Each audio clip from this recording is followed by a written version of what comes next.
touch on in-housing really quick and just sort of the closeness and the relationship that that marketers have with their consumers. And I think we're seeing, it's interesting, I had a couple of panels at a conference recently, and one panel of completely was brands that have in-housed most of their marketing operations, and then another one with solely agency executives. And agency executives say, well, they really need us, and the brands were saying, we really actually don't. So it was fascinating to hear, and I really do think it depends on what kinds of marketing a brand is doing. But where do you guys see that going? Is that going to go out back the other way, or is this going to continue as a trend? 65%, according to Mighty Hive, 65% of clients are in-housing functions, and the other 35% are thinking about it.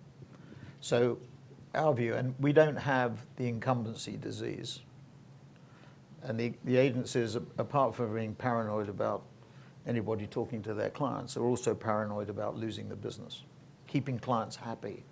And at WPP, everybody would say the client is happy. That was it doesn't necessarily have to be true that the client is happy. You can deliver value and the client be unhappy. That's the key thing.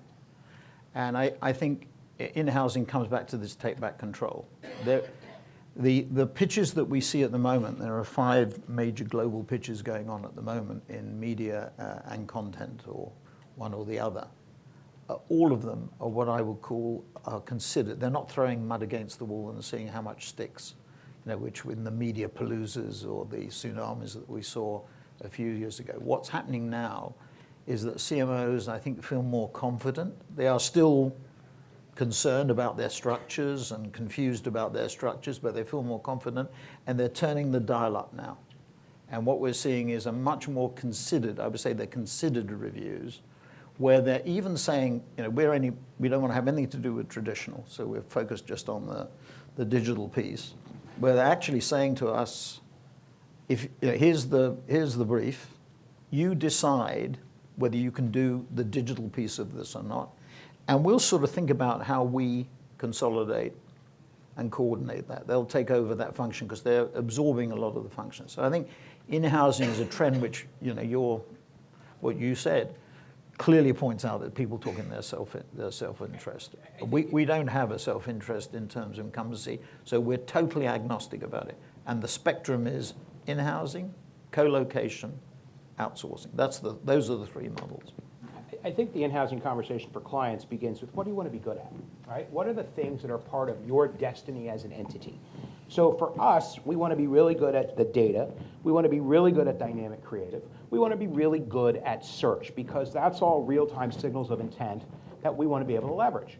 And then you can start to build around that. But in-housing as a construct is like we just discovered radio waves. We had a 100-person in-house agency 10 years ago that produces collateral for banking centers and a lot of other things. And so we're just shift mixing from that, which may be a more commoditized business now, which might be better served by an agency where economies of scale still linger, and maybe moving dynamic-driven creative, data-driven creative into that shop. And my colleague who runs that business is so excited about that. And we're now actually saying, we can do this, we can do it in real time, we can leverage our own first-party data. We're much more comfortable if our first-party data is being used to drive creative that's being driven by employees who sign the exact same privacy policy that I do, right? So it's a matter of what do you want to own versus what do you want to rent. I don't think it's a zero-sum game. I don't think every client is going to think about moving. What's driven it, Lou, is you said it yourself just now, real time. In 24/7 real time, you have to have it on premise.